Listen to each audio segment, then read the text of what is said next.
पाकिस्तान की अदालती तारीख में जुमा इस एतबार से अहमियत का हामिल है कि उस रोज़ होने वाले मुताद्दिद फैसलों के मुल्की सियासत पर भरपूर असरात मुरत्तब हुए। 31 जुलाई 2009 जुमे को सुप्रीम कोर्ट ने परवेज़ मुशर्रफ की 2007 की इमरजेंसी को गैर आइनी करार दिया। 28 जुलाई 2017 जुमे को सुप्रीम कोर्ट ने नवाज शरीफ को पनामा केस में नाअहल किया। 15 दिसंबर 2017 जुमे को ही सुप्रीम कोर्ट ने इमरान खान को नाअहल करार देने की दरख्वास्त मुस्तरद की और जहांगीर तरीन को नाअहल करार दिया।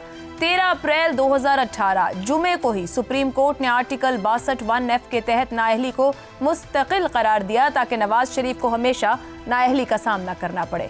6 जुलाई 2018 जुमे को नवाज शरीफ को एवनफील्ड केस में 10 साल की सजा सुनाई गई और अब 17 जनवरी 2025 का जुमा भी अदालती तारीख में इस हवाले से याद रखा जाएगा कि उस रोज़ 190 मिलियन पाउंड रेफरेंस में इमरान खान को 14 साल जबकि बुशरा बीबी को 7 साल कैद बामुशक्कत की सजा सुनाई गई। अदालत ने अलकादिर ट्रस्ट यूनिवर्सिटी को भी हुकूमती तहवील में लेने का हुक्म दिया। फैसले के बाद बुशरा बीबी को कमरा अदालत से गिरफ्तार कर लिया गया। 3 बार मौखिर होने के बाद सुनाए जाने वाले इस फैसले पर पीटीआई और हुकूमती मौक़िफ़ भले ही मुख्तलिफ हो, मगर ये बात तय है कि इस फैसले के भरपूर सियासी असरात हो सकते हैं। तो फिर ऐसे में सवाल यही है कि ये फैसला सियासत पर कैसे असरअंदाज होगा। पाकिस्तान की तारीख में अदालती फैसले भरपूर सियासी मुहर्रिकात के ताबे रहे हैं। ये फैसला किस हद तक मौजूदा सियासी मंजरनामे को समझने में मदद दे सकता है, और सवाल तो ये भी है कि इस फैसले पर इमरान खान का मुमकिना रद्द-ए-अमल मौजूदा सियासी अदम इस्तेहकाम पर कैसे असरअंदाज होगा। ये सवाल इस तरह से 190 million pound reference, Imran Khan को 14, बुशरा बीबी को 7 साल की सजा, अदालती फैसलों के सियासत पर असरअंदाज होने की बेशुमार नज़ीरें, हालिया फैसले के सियासी असरात। शहजाद चौधरी साहब, मामलात सियासी होते हैं या नहीं होते, मगर सियासत कहीं ना कहीं आ जाती है और हमें उन फैसलों के सियासी असरात दिखे। अभी हवाला भी कुछ का मैंने इब्तिदाइये में दिया। इस फैसले के 190 मिलियन पाउंड रेफरेंस के आप आज की सियासत और आने वाले दिनों पर क्या असरात देखते हैं? वैलिड सवाल है आपका। हमारे यहाँ तो अदालत, सियासत और ताकत, ये तीनों ही आपस में हर लम्हे और हर मौके पर इंटरमिंगल करते रहते हैं, मिलते रहते हैं और एक दूसरे की एक कशमकश में भी रहते हैं। तो ये बिल्कुल सही और वैलिड सवाल है आपका। देखिए, बात यह है कि इस फैसले के बाद क्या इमरान खान की सियासत ख़त्म हो गई है या इमरान खान बज़ाते खुद एक सियासतदान की हैसियत से क्या उनका रोल पाकिस्तान में अब ख़त्म हो गया है? पहला सवाल हमें ये पूछना चाहिए। और अगर उसका जवाब चाहिए तो हमें देख लेना चाहिए कि नवाज शरीफ साहब को जब जब सज़ाएँ हुई, क्या उसके बाद उनकी सियासत ख़त्म हो गई या उनका रोल ख़त्म हो गया? मेरे ख्याल में आज तक कायम है। क्या भुट्टो को फांसी के बाद भी भुट्टो का रोल ख़त्म हो गया? दूसरी बात, क्या पीटीआई एज ए जमात अपने तौर पे कमज़ोर हो गई और ज़्यादा ख़त्म होने के चांसेस हैं? उसकी सियासत ख़त्म हो जाएगी? क्या उसके वोटर उससे जुदा हो जाएंगे? उसके साथ फिर एक और सवाल पूछना पड़ता है, वो ये देखना पड़ता है कि ठीक है, आपने पीटीआई और हुकूमत का तो जिक्र किया कि उन पे क्या क्या असरात आएंगे, अवाम पे इसके क्या असरात हैं, अवाम के अंदर इसकी कितनी पजीराई है इस फैसले की, अवाम इस फैसले को किस नज़र से देखते हैं? वो वोटर्स हैं, यानी ये तल्लक सिर्फ और सिर्फ हुकूमत और अपोजिशन का नहीं है, ये वोटर्स का भी तल्लक है इसके अंदर।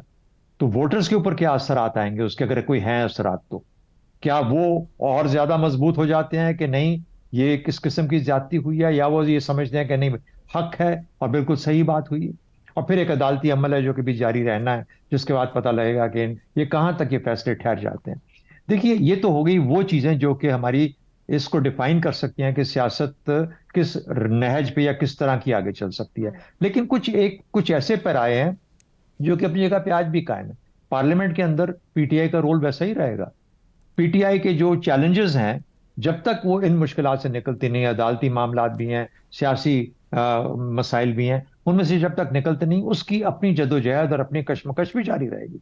उसके अंदर खाने किस हद तक वो रब्त ला सकते हैं, वो किस तरीके से अपनी कश्ती को बीच मंझधार में भी संभाल के रख सकते हैं, किस तरीके से ये मेक श्योर कर सकते हैं कि वो दिन देखें जबकि उनको एक ऐसा इलेक्शन मिलेगा जिसके अंदर कि शायद वो समझें कि एक काफी हद तक इंसाफ वाला इलेक्शन है, और उसके बाद अगर उनका हक बनता है तो उनको उनका हक भी मिलेगा। उस जगह तक पहुंचना भी एक सफर है और उस जगह तक पहुंचना भी एक सियासत है, ये एक सियासी अमल भी है। तो मेरा ख्याल है कि ये तमाम अवामिल हैं जो मिलकर बताते हैं कि सियासत किस नहज पे जा सकती है, किस नहज पे जानी चाहिए, और इसमें से क्या कुछ और किया जा सकता है। तो बहुत कुछ है करने को, सियासत तो चलती रहेगी, और ये तीनों कशमकश जो तीनों कुव्वतों की होती है, یہ بھی ساتھ ساتھ جاری رہے گی. عدالتیں بھی ہیں, سیاست بھی ہے, اور ساتھ ہی ساتھ طاقت بھی ہے. تو اس کے اندر رہ کے جس طریقے سے ہم پہلے بھی کہہ رہے تھے اپنا راستہ بنانا پڑے گا. تو میرا نہیں خیال کہ سیاست ختم ہو رہی ہے, اس سے یہ سیاست پہ کوئی بہت, ہاں کہیں ایک تھوڑا بہت بدمزگی کسی کے اندر زیادہ, کچھ کے اندر خوشی, کچھ کے اندر ہاں یہ پتا کہ انصاف کا نظام ہمارا ہے واقعی کہ اس کے اندر اس طرح کے سوالات اٹھ کھڑے ہوئے ہیں, لیکن ان کا جواب گاہے بگاہے آتا رہے گا ہمارے سامنے. میرا خیال ہے وہی ہمیں بتا پائے گا کہ پاکستان ان مشکلات میں سے اور ان مشدار میں سے نکل چکا. درست ہو گیا. زیغم صاحب, ایک تو فیصلے کے اثرات, مگر فیصلے سے چند گھنٹے پہلے ملاقات کے چرچے اور پھر اس کا عمران خان کی طرف سے خیر مقدم. فیصلے کے بعد عمران خان کی ٹون جو انہوں نے اپنا ایکس پہ پیغام دیا بدل گئی. کیا 190 ملین پاؤنڈ ریفرنس کے فیصلے کو ڈیل ہونے کے تناظر میں دیکھنا چاہیے, نہیں دیکھنا چاہیے؟ دیکھیے, ڈیل تو جب ہوگی تو تبھی ہمیں پتہ چلے گا. ابھی تو ڈیل کے کوئی آثار نہیں ہیں, ابھی تو گفتگو شروع ہوئی ہے.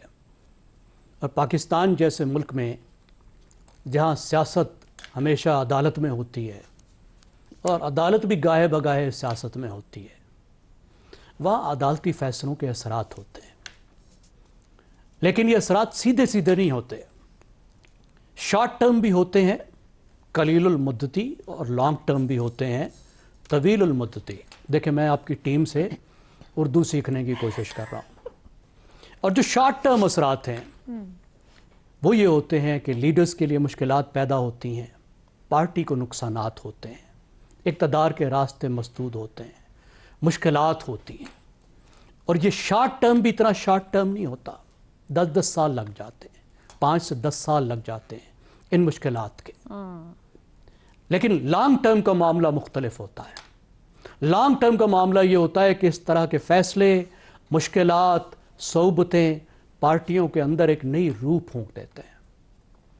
اگر 90 کی دہائی میں پیپلز پارٹی اور پاکستان مسلم لیگ کو اقتدار کیا وقت پورا ملا ہوتا, 5 سال ملے ہوتے, تو آج سے بہت پہلے یہ پارٹیاں قصہ پارینہ بن چکی ہوتی. اور اب بھی جو ان کا حشر ہوا وہ 5 سال ملنے کی وجہ سے ہوا. اور اگر پی ٹی آئی کو بھی پورے 5 سال مل گئے ہوتے تو اس کا بھی کافی کچومر نکل چکا ہوتا, لوگوں کو سمجھ آ چکی ہوتی کہ کون سا انقلاب ہے جو یہ پارٹی ڈیلیور کرنے جا رہی ہے. تو اس وقت جو پی ٹی آئی ہے وہ ایک مشکل وقت سے گزر رہی ہے, اور اس کو یہ سیکھنے کی ضرورت ہے. سب سے پہلے یہ سیکھنے کی ضرورت ہے کہ وہ سمجھے کہ وہ ایک سیاسی جماعت ہے, اس کے نظریات مختلف ہوں گے, ان کا جو قائد ہے وہ ضرور چہ گوئرا ہوگا, لیکن وہ پاکستان کی سیاسی جماعت ہے, ان کا قائد پاکستان کی سیاسی جماعت کا قائد ہے. وہ اس طرح کی مشکلات سے گزر رہی ہے جس طرح سے دوسری سیاسی جماعتیں گزری ہیں. لیسنز موجود ہیں, باہر نکلنے کے راستے بھی موجود ہیں. تو جو پی ٹی آئی کی ایکسیپشنلزم ہے, مسئلہ وہاں ہے کہ اس کی ایک ایکسیپشنلزم ہے. مگر زیغم صاحب, ایکسیپشنلزم تو کہنے کی حد تک کہ پریکٹیکلٹی میں تو کوئی ڈیفرنس نہیں ہے. نہیں, پریکٹیکلٹی میں یہ ہے کہ دیکھیں, پریکٹیکلٹی میں یہ اثر نظر آ رہا ہے کہ جب پالیسی اپنانی ہے اپنے لیے, جماعت کے لیے, تو اس وقت وہ لیسن لرن نہیں کر رہے جو دوسری سیاسی جماعتوں کے ہیں. وہ اپنے آپ کو کوئی سیاسی جماعت سمجھ ہی نہیں رہے, وہ اپنے آپ کو ایک انقلابی جماعت سمجھ رہے ہیں, ایک ایسے ملک میں جہاں کے لوگ لسی پیتے ہیں, کبھی انقلاب کے لیے نکلتے ہی نہیں ہیں, جہاں ایوولوشن ہی آ سکتا ہے, آہستہ آہستہ تبدیلی آ سکتی ہے. آپ الٹا کے نظام کو نہیں پھینک سکتے, کم از کم اس وقت تک جتنی ہمیں سوشل سائنس کی انفارمیشن ہے. ٹھیک, وہاں پہ اس راستے پہ چل رہے ہیں جو الٹانے والا راستہ ہے, جو کام نہیں کر رہا, جہاں پہ لاک جیم آ رہا ہے. اس وقت ان کا کام یہ ہے کہ اپنے لاسز کو منیمائز کریں, جو نقصانات ہیں ان کو کم سے کم کریں, اور دوسری بات یہ ہے کہ کچھ ٹائم کو بائیڈ کریں اور پریکٹیکل بنیں, سیاست کو آرٹ آف دا پاسبل کے طور پر لیں. ٹھیک ہو گیا, جتنا راستہ اس وقت نکل سکتا ہے اتنا راستہ نکالیں. درست ہوا. اور فیض صاحب کا بیٹھ کر ترانہ سنیں کہ لازم ہے کہ ہم بھی دیکھیں. وہ کوئی اور فیض نہ سمجھ لیں.